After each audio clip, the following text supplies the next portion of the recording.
formatos distintos, diferentes, pero hay elementos medulares que siempre deberían estar presentes, ¿no? Muy bien, ahora vamos a ver una experiencia de aprendizaje y como yo les decía, sea unidad, sea experiencia de aprendizaje, sea proyecto, siempre van a haber elementos que son nucleares, que son medulares, que no van a faltar.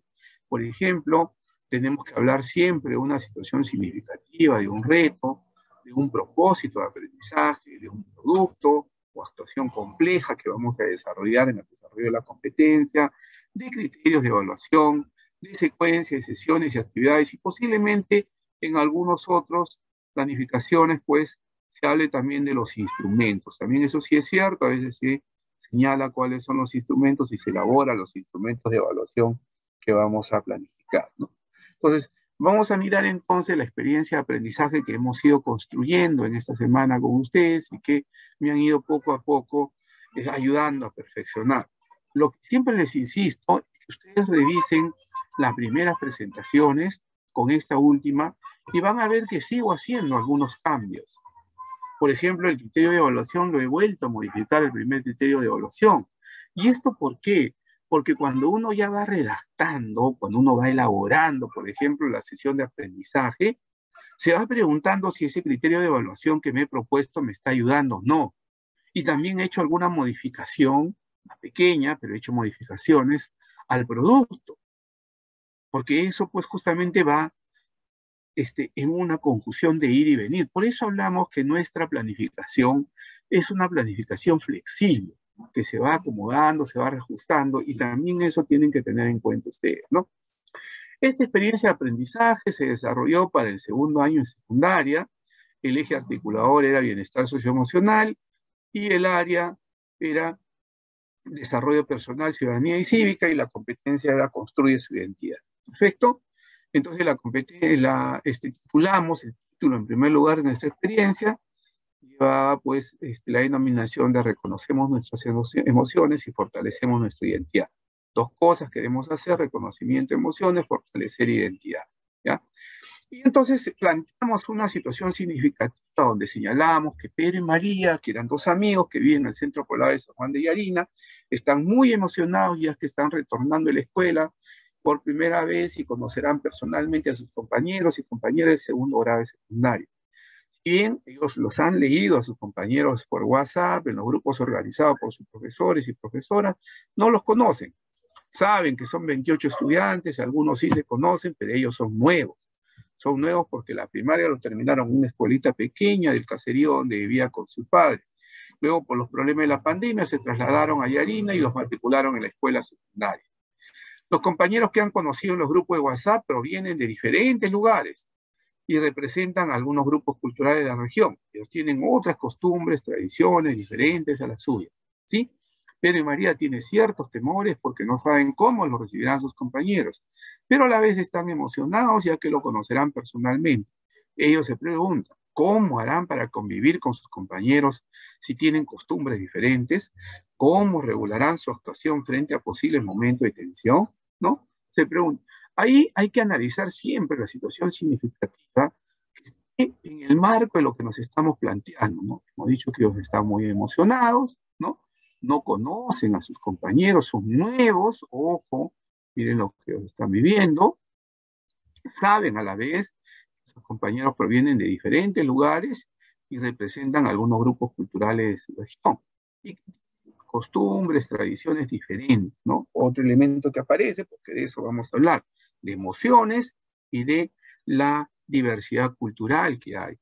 Tienen ciertos temores, vemos nuevamente emociones, y ellos se preguntan cómo pueden convivir con sus compañeros que tienen costumbres diferentes, pero a la vez también cómo regularán su actuación frente a posibles momentos de tensión.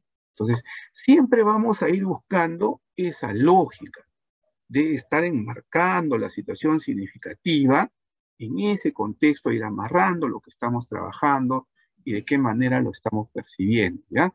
Eso es importantísimo, por favor, tenerlo en cuenta. Algunos elementos sí, como alerta que a veces encontramos en la situación significativa. A veces en la situación significativa se dice que los estudiantes del segundo año de secundaria no han logrado desarrollar sus habilidades socioemocionales, ¿no? Que no pueden autorregular sus emociones y por lo tanto enfrentan con violencia situaciones de tensión con sus compañeros. Esa no es una situación significativa para un estudiante, porque ahí tú le estás diciendo que el estudiante no puede hacer determinadas cosas, no tiene determinados elementos. Ese es un diagnóstico, ese es un diagnóstico, no nos equivoquemos. Eso es un diagnóstico de un profesor, de una profesora que está señalando pues que sus estudiantes no tienen determinadas habilidades, no reconocen emociones, no pueden autorregular, utilizan la violencia. Está diagnosticando el profesor. No es situación significativa. Para el estudiante no sería nada significativo. Yo tengo que plantear algo que sea significativo para él o para ella, aunque sea simular la situación. Como hemos hecho aquí, hemos simulado una situación de dos amiguitos de la primaria que ahora, ¿cómo se llama? Están entrando al segundo grado y que no conocen todavía a sus compañeros, pues porque están justamente comenzando más bien a conocerlos y solamente los han leído a través de los grupos de WhatsApp, ¿no? Porque ellos vivían en otro lugar y han pasado a la secundaria, entonces están preguntándose cómo podemos vivir, ¿no? Convivir con ellos, si tienen costumbres diferentes y cómo podemos regular su actuación frente a momentos de tensión. Ese es un primer elemento, entonces, que tengo que pedirles a ustedes tengamos mucho cuidado, ¿no?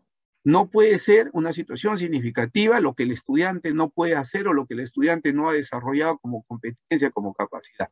Eso es el diagnóstico de ustedes y está bien para planificar, pero no puede ser situación significativa.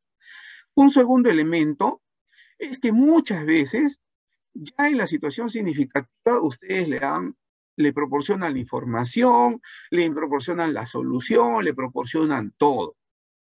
Y entonces no dejan nada para la construcción del pensamiento crítico, para la indagación, para la toma de decisiones de los estudiantes. Eso también tenemos que tener cuidado. Un tercer elemento, hay que tener mucho cuidado, es que a veces nosotros colocamos juicios de valor en nuestra denominación y decimos, ¿no? Te pido que analices, ¿no? ¿Cómo vamos a analizar entonces el gobierno dictatorial, asesino y genocida de Alberto Fujimori, ¿no?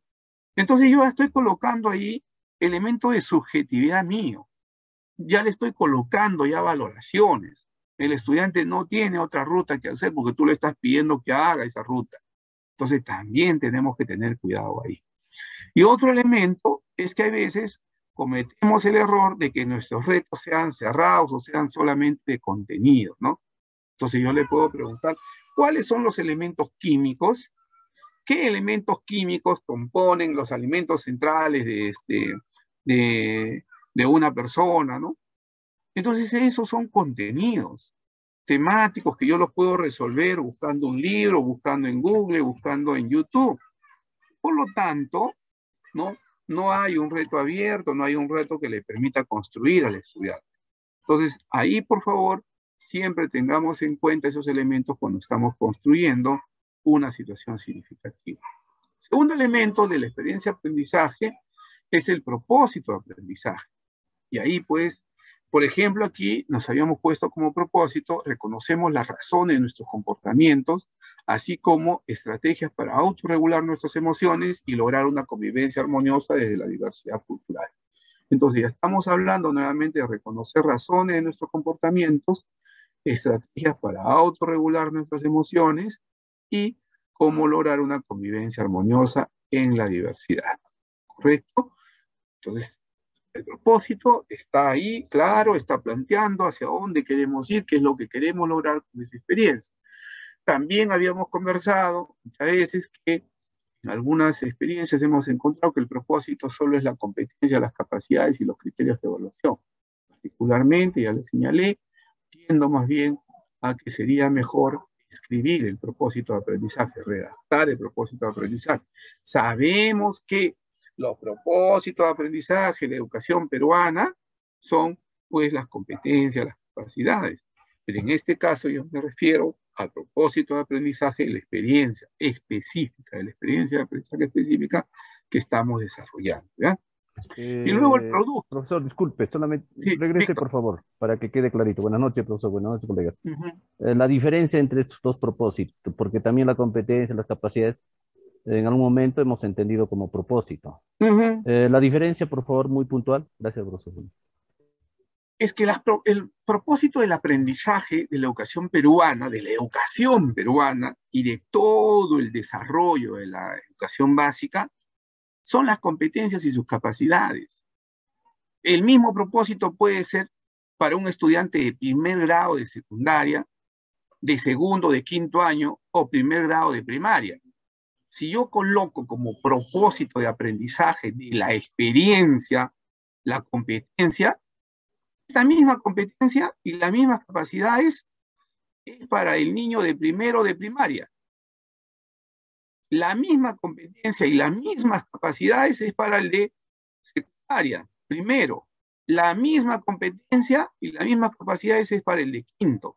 ¿Cuál sería la diferencia? ¿Dónde están los niveles de gradualidad? Entonces, como son las mismas competencias, comprendo que son los propósitos de aprendizaje de la educación peruana, los tengo en cuenta, sí, pero el propósito de aprendizaje, donde reconozco los niveles de gradualidad y complejidad de esta experiencia, la redacto, porque si no yo no encontraría diferencia.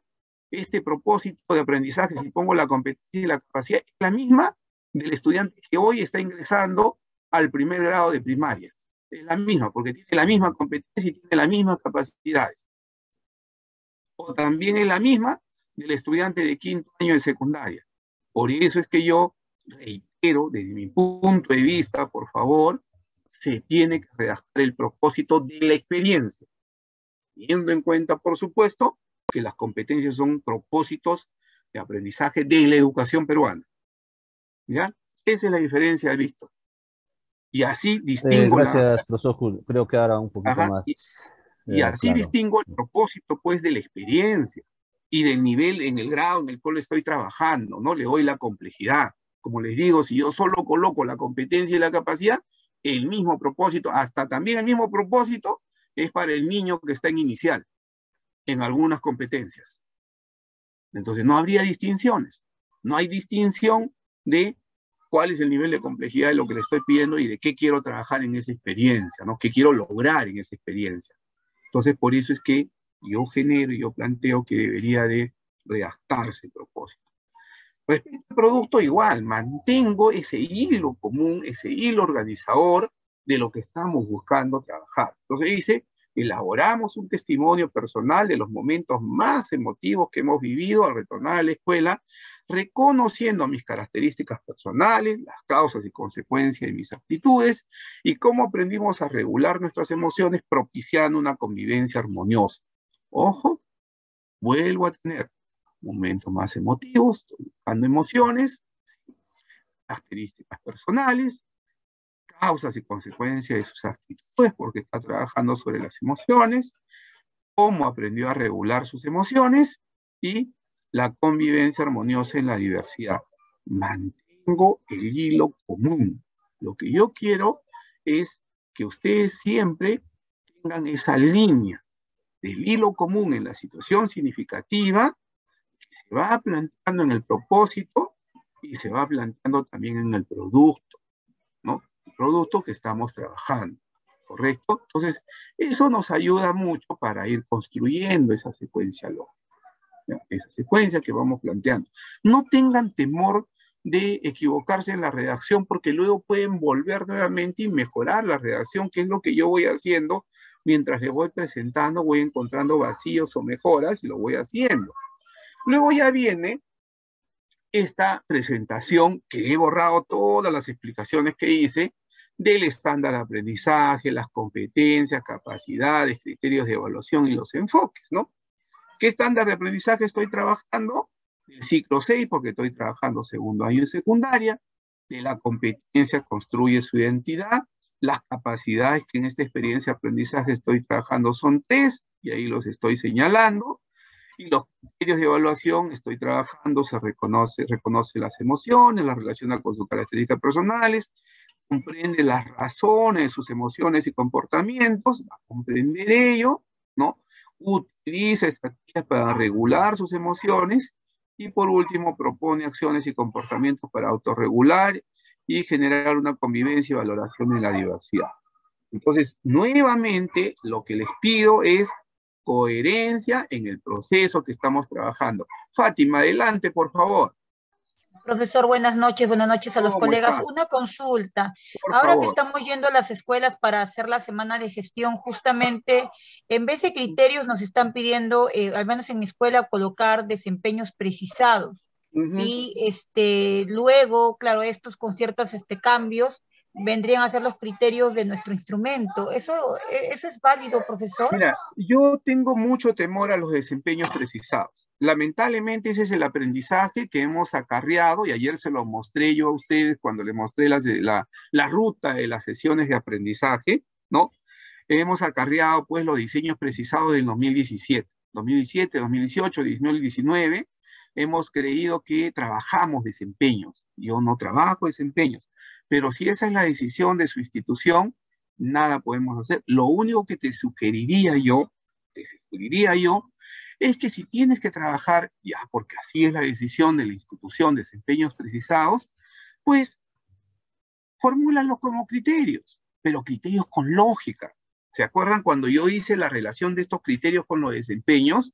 Se relacionan, pero construyo la lógica de la competencia, que es lo que me interesa. ¿Y cómo es la lógica de la competencia, profesor? Mire, un primer criterio me permite reconocer emociones.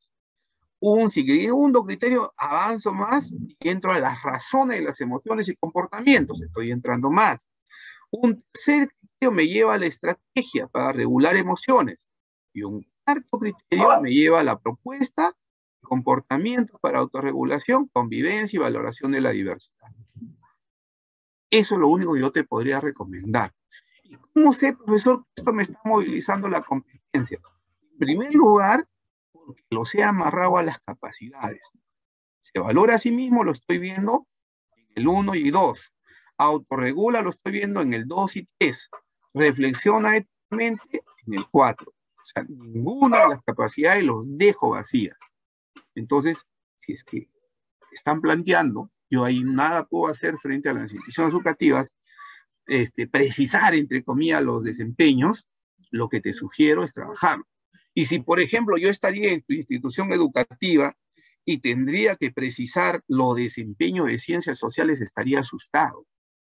Porque los desempeños de ciencias sociales, lamentablemente, son de contenido, son temáticos, que hablan, que reconocen los procesos históricos entre el siglo VI al siglo XIV. Entonces ahí estaría pues terrible eso de ahí, porque ¿cómo lo voy a precisar tantos siglos del avance y el desarrollo? Tendría que precisarlo temáticamente también. Entonces por ahí viene mi duda con los desempeños, pero como te digo, ¿cuál sería mi recomendación, mi sugerencia frente a decisiones como la de tu institución de trabajar desempeños precisados? Que lo lleves a la manera de redacción de un criterio, pero que tú siempre mantengas la lógica de proceso de la construcción de la competencia, de esa articulación. Y no trabajamos desempeño, eso sí, por más que a mí me digan que lo planifique, yo no trabajo desempeños en una sesión de aprendizaje porque estoy construyendo competencias, no estoy desarrollando desempeño. Esa es una vieja mirada, lamentablemente todavía no se ha logrado cambiar esquemas, pues, en el magisterio. Es que, profesor Julio, ¿qué pasaba? Que hasta hace un año o 2 años atrás no se hablaba de experiencia de aprendizaje.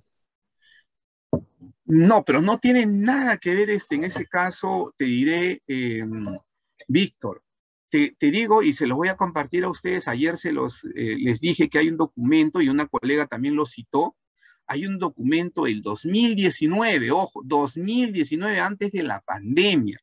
Documento que se denomina Orientaciones para la Planificación Curricular, expresamente elaborado para secundaria, ¿ya?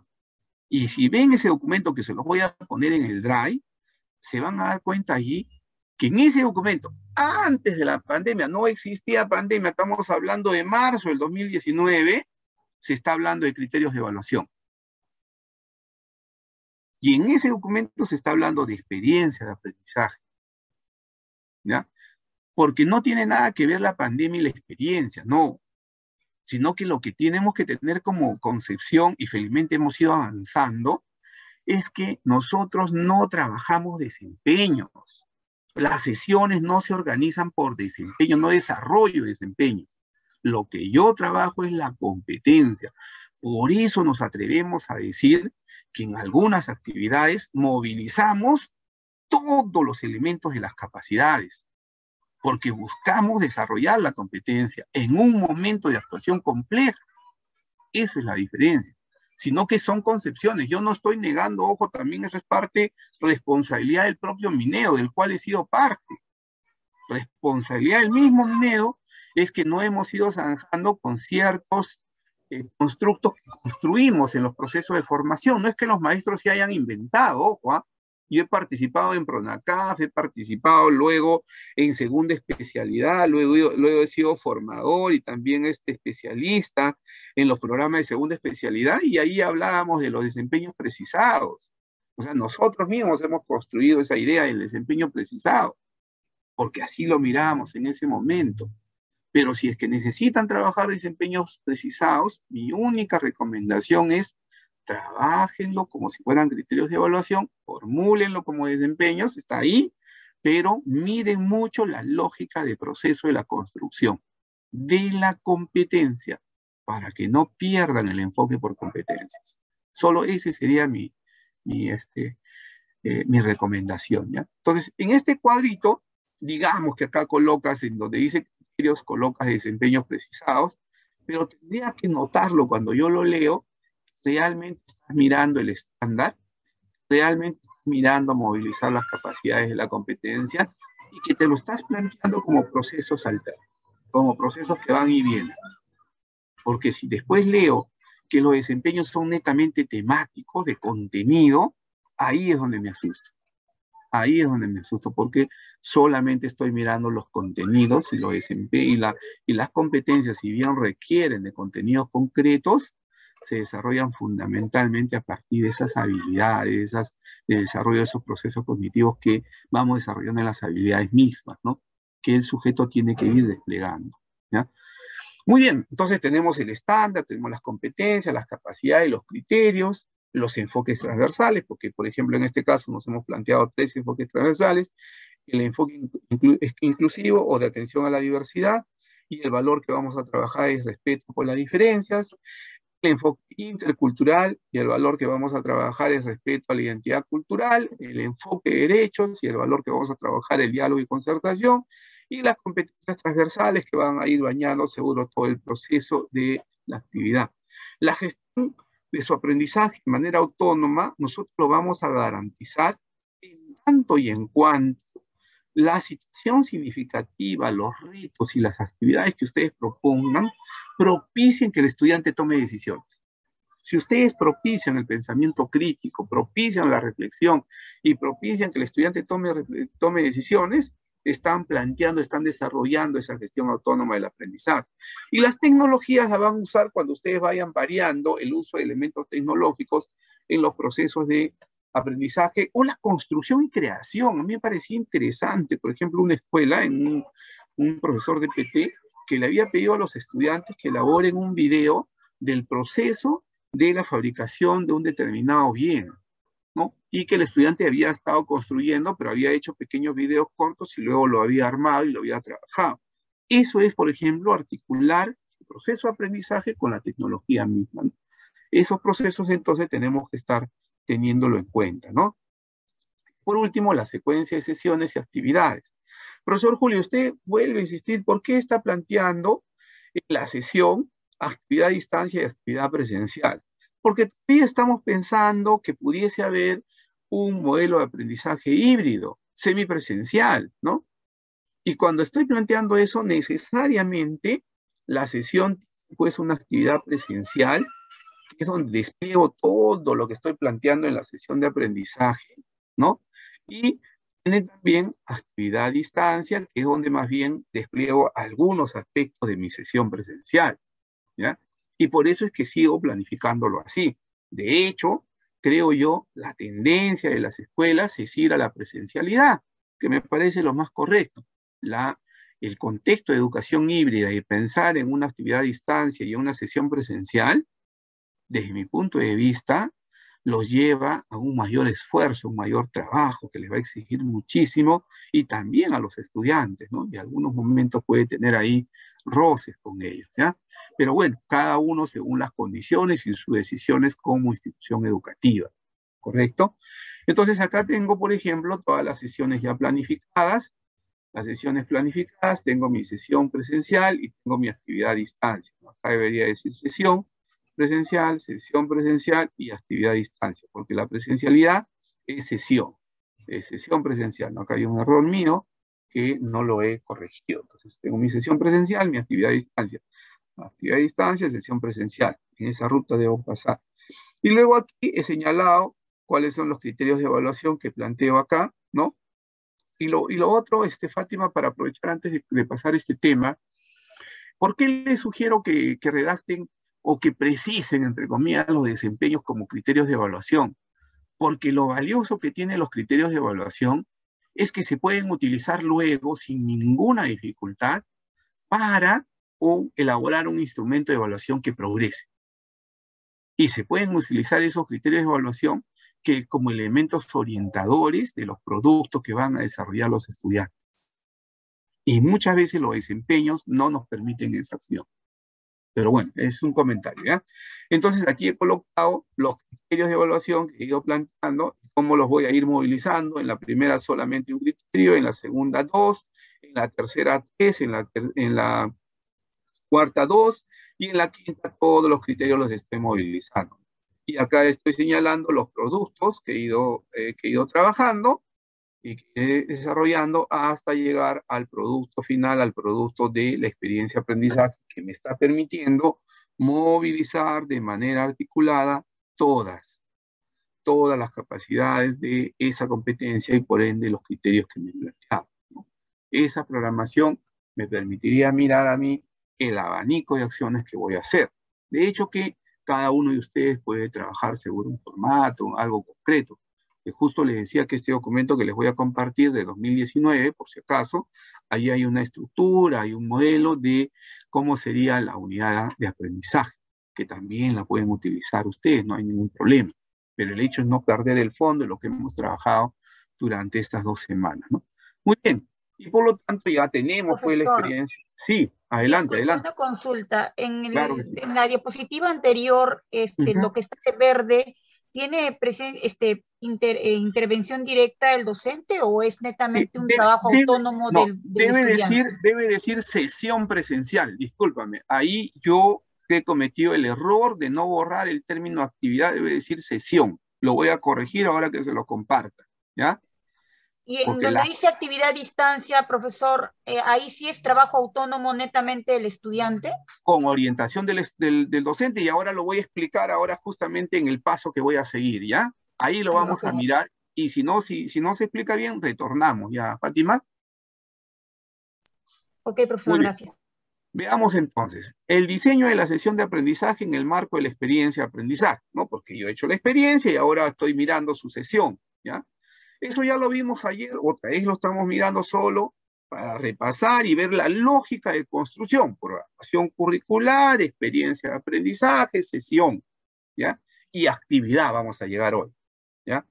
Entonces, con la planificación de la sesión de aprendizaje, lo de la sesión, reconocemos las emociones y las relacionamos con nuestras características personales, culturales y sociales. Hoy aprenderemos a reconocer las emociones que experimentamos y las relacionamos con nuestras características personales, culturales y sociales, ¿no? Muy bien. Dice, criterio de evaluación, reconoce las emociones que experimenta y las relaciona con sus características personales, culturales y sociales. Perfecto. Siempre mantengo lógica entre mi título de la sesión, mi propósito y también mi criterio. O sea, lo que yo quiero dejarles es que no puedo tener desintonía, no puede ser muy fuerte, puede ser que sí tenga algunos cambios, algunas cositas que varían, sí, pero tengo que mantener cierta lógica en todo lo que estoy planteando. Por eso hablamos siempre de coherencia, de cohesión, de toda la planificación, ¿correcto? Pasamos al inicio ya de la sesión propiamente dicha, ¿no? Entonces, por ejemplo, aquí vamos a ver algunos roles, ¿no? El docente organiza porque está en la sesión presencial, por si acaso, haciendo una sesión presencial. El docente organiza, el docente pregunta a los grupos, ¿sí? Los grupos organizan las tarjetas, el docente pregunta, el docente provoca lluvia de ideas, plantea preguntas, consigna, escribe las respuestas de los estudiantes en la pizarra y luego plantea la actividad. Como vemos, en este proceso de inicio, el rol docente es mucho más fuerte que el rol de estudiante, porque es el docente el que está generando este proceso, ¿no? Entonces aquí, por ejemplo, el docente va a organizar el aula y va a entregar tarjetas con rostros de personas que expresan diferentes emociones y a la vez tarjetas con las palabras tristeza, amor, cólera, miedo, para que establezca simplemente una relación. Parece muy simple porque van a decir, ese es un trabajo de un chico de primaria, pero lo va a hacer. Pero lo interesante viene después las preguntas, ¿no? Cómo han organizado sus tarjetas, qué rasgos, gestos, características le informan a ustedes de las emociones de las personas y por lo tanto provoca lluvia de ideas, provoca el diálogo, promueve la intervención de los estudiantes para que justamente vayamos nosotros conectando el aprendizaje que vamos a desarrollar con lo que ellos quieren, ¿no? Vuelve a preguntar cómo podemos identificar cómo se siente la otra persona, ya no solo yo, sino la otra persona, o de qué manera identificar las emociones de los otros mejora mis relaciones, ¿no? Y entonces el maestro está generando los procesos y está provocando la participación del estudiante. Estoy generando ese interés en el aprender. Y ahí es donde yo le decía, los procesos didácticos, los procesos pedagógicos, en realidad tienen que ser implícitos en lo que yo estoy redactando. No necesito hacer rayitas para decir aquí está la motivación, aquí está el conflicto, aquí están los saberes previos. No necesito eso. Debo hacer un proceso interactuante donde consigo rol docente, rol del estudiante en ambos elementos, ¿no?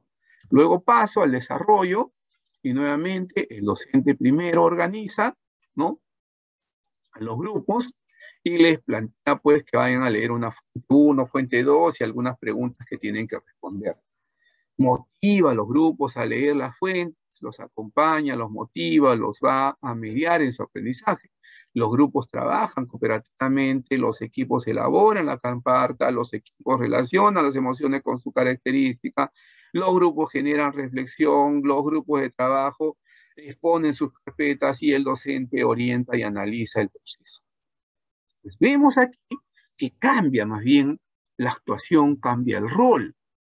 El rol del maestro es organizar, mediar, acompañar y analizar, generar reflexiones finales en el proceso. Quienes tienen el rol preeminente de construcción del aprendizaje son los estudiantes. Los estudiantes van a tener ese rol preeminente de la construcción del aprendizaje. Cambia entonces el rol frente a la actividad inicial. Y aquí más bien hay otro momento en el cual se está dando. Por lo tanto, estamos hablando de una mediación del profesor, de una retroalimentación del profesor. El profesor está mediando para el aprendizaje en el desarrollo de la sesión. Y está a la vez, seguramente en muchos momentos también, brindando retroalimentación inmediata, está provocando la retroalimentación. Porque eso es necesario. Eso es necesario, está en una sesión presencial y tiene que ir construyendo y trabajando, interactuando con los estudiantes para provocar el aprendizaje, ¿no? Y por último, cierra la sesión y ya pues el docente nuevamente, ¿no?, está cerrando la sesión, revisa la pizarra, contrasta con los estudiantes las ideas previas y va a corroborar algunas de ellas y va a redactar otras ideas fuerza, ¿no? Y por lo tanto ya va cerrando el proceso del aprendizaje mismo, ¿no? Yo, como ustedes verán, sugiero, planteo, propongo, ¿no?, como sugerencia, no debería de haber tareas, menos aún en las primeras experiencias de aprendizaje. No deberíamos tener mucho cuidado en la primera experiencia, en la primera unidad, de no atosigar a los estudiantes. Son 2 años de pandemia, son 2 años de un ritmo de vida, que nosotros mismos, seguro ustedes hagan un balance de estos días. Yo he salido ayer y hoy día un rato a la calle, a hacer determinadas actividades, y realmente uno rompe con la rutina, y ese romper con una rutina permanente, pues es cansado, es agotador, y los estudiantes van a estar en la misma situación. Son 2 años de pandemia, son 2 años de interacción muy baja para pasar a una interacción fuerte, ¿no? Y entonces hemos pasado, les digo, les vuelvo a insistir, por favor, una sesión presencial donde el maestro o la maestra median el aprendizaje, retroalimenta, acompaña en el proceso y los estudiantes van asumiendo roles en la construcción de su aprendizaje, ¿no? Y va generando. Ahora veamos justo lo que estaba preguntando Fátima, ¿no? ¿Y qué pasa con la actividad a distancia? Por eso yo digo, les pido disculpas, en el cuadro de la matriz hay un error porque debe decir actividad y sesión, ¿ya? Dice, miren lo que titulo acá, actividad a distancia en el marco del diseño de la sesión de aprendizaje. Yo tengo mucho cuidado en el título, porque lo que estoy diciendo aquí es que la actividad que voy a proponer a distancia se está articulando, está desplegándose del diseño de la sesión del aprendizaje. No es otra actividad, no es una distinta, no estoy preparando algo diferente, no, sino del diseño de la sesión voy a provocar la actividad a distancia, porque es un grupo diferente, pero al final va a vivir conmigo la misma sesión, ¿correcto? Entonces vengo acá y miro, título de la sesión, igualito. ¿Qué aprenderemos hoy? Igual, competencia, capacidades, criterio, todos esos datos de la distancia siempre se tienen que presentar porque el estudiante tiene que aprender a reconocer en marco de qué va a desarrollar ese aprendizaje. Y después ya viene la actividad en sí, ¿no? Y le decimos, buenos días, buenas tardes, estimados estudiantes, hoy aprenderemos a reconocer nuestras emociones, relacionándolo con nuestras características personales, culturales, sociales, y para ello tienes que realizar las siguientes actividades. 1, analizamos los gráficos, los relacionamos con las emociones y respondemos a las preguntas de reflexión. 2, leemos con atención la fuente 1 y 2, respondemos a las preguntas de reflexión. ¿Correcto? Analizamos actividad 1, ¿no? Analizamos los gráficos y respondemos a las preguntas de reflexión, ¿no? Aquí están los gráficos y le pregunto, ¿qué rasgos, gestos o características le informan a usted de las emociones de las personas? Viendo solo los gráficos y estas emociones que están expresadas acá. ¿Cómo podemos identificar cómo se sienten las otras personas? También son preguntas ojo exploratorias, ¿no? ¿De qué manera la identificación de las emociones mejora mi relación con los otros? Entonces, como ustedes verán, no estoy construyendo algo nuevo, no, regreso eso a la sesión de aprendizaje. Y miren, lo he pintado con azul. ¿Cuál es el inicio de nuestra actividad presencial? Vamos a presentar un juego de tarjetas con diferentes emociones y tarjetas con palabras y van a responder a algunas preguntas, ¿no? Algunas preguntas. Esos elementos, eso de ahí, lo he trasladado a la primera actividad a distancia. Ahí está. Mi primera actividad a distancia. Segunda actividad a distancia. Le digo, actividad 2. Leemos con atención las fuentes 1 y 2 y respondemos a las preguntas de reflexión. Hasta las fuentes aquí, preguntas, reflexión. Indicaciones. Toma en cuenta la información que te proporciona las lecturas para responder, me equivoco, para responder a las siguientes preguntas. ¿Cómo identificas las emociones y sentimientos que estás viviendo en un momento de tensión o alegría? Entonces busco, reviso la información, respondo. ¿Por qué es importante identificar las emociones y sentimientos que estás viviendo tú y las otras personas a tu alrededor? Esta más bien es de reflexión. Tengo que reflexionar y tengo que responder. ¿Cómo se relacionan las emociones con tus características personales, sociales y culturales? De reflexión, pero a la vez también la fuente me va a ayudar. ¿Correcto? Entonces, nuevamente, miren, nuevamente, profesor Juli, ¿de dónde ha sacado usted todo esto? Regreso a mi sesión presencial, retorno a mi sesión presencial y miren acá en el desarrollo.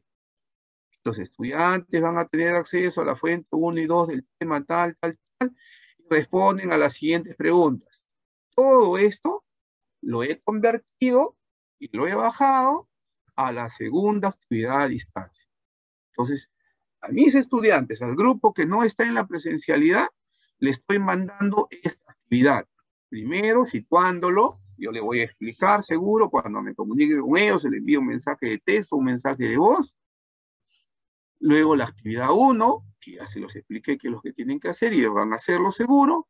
Y luego la actividad 2. No les estoy pidiendo más, no les estoy pidiendo que elaboren el producto, nada. Porque eso lo van a hacer ya conmigo cuando vayamos a la sesión presencial.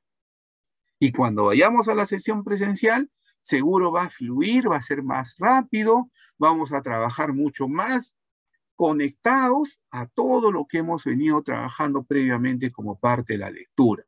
Y eso es importante, que exista esa relación. Y entonces, como ya tuve la actividad 1 y 2, que en ese día lo hemos trabajado, que ha sido muy cortita, muy concreta, que tiene que ver con cómo ha reflexionado y la lectura que ha hecho, tengo 2 opciones para que entregue el trabajo, ¿no? Entonces le digo, opción 1 puede ser, eso más bien se lo planteo a ustedes, no le voy a mandar así al estudiante, ¿no? Le digo, las respuestas a las actividades planteadas se enviará al grupo de WhatsApp el día de hoy a las 4 p.m. Puede ser una opción de ustedes. O la opción 2 también puede ser que ustedes opten por decirle, las respuestas a las actividades planteadas se entregarán en la actividad presencial programada, o sea, cuando ellos vayan a la actividad presencial, y servirá como un insumo valioso para nuestras actividades en esa actividad presencial, ¿no? Entonces, puede ser que se los pida que me lo envíe por WhatsApp, recordando cómo trabajamos el año pasado y el 2020, o simplemente que lo traigan ya trabajado, elaborado, cuando tengamos la sesión presencial. Esas son decisiones que ustedes van a tomar. Pero lo que quería ver era que ustedes conecten como de la sesión de aprendizaje o de otro lugar. No he generado nuevas cosas, nuevas fuentes, nada. De la sesión que he planificado, desprendo las actividades a distancia, porque no las puedo hacer de otra manera. En algunos momentos puede ser que estas preguntas las cambie, las modifique o genere algún otro tipo de preguntas, sí, en algo puede variar, pero las fuentes tienen que ser las mismas, los puntos de inicio tienen que ser las mismas, ¿no? Ese es, colegas, la idea de lo que quería plantearles hoy y quería mostrarles esa ruta, esa lógica que hemos construido en estas 2 semanas y que no debemos perderla. Los formatos pueden variar, las formas pueden cambiar, pero los conceptos, los elementos de fondo que hemos construido en estas 2 semanas no tiene que perderse, ¿no? Siempre yo les agradezco por la paciencia y seguro ahora pues habrán algunas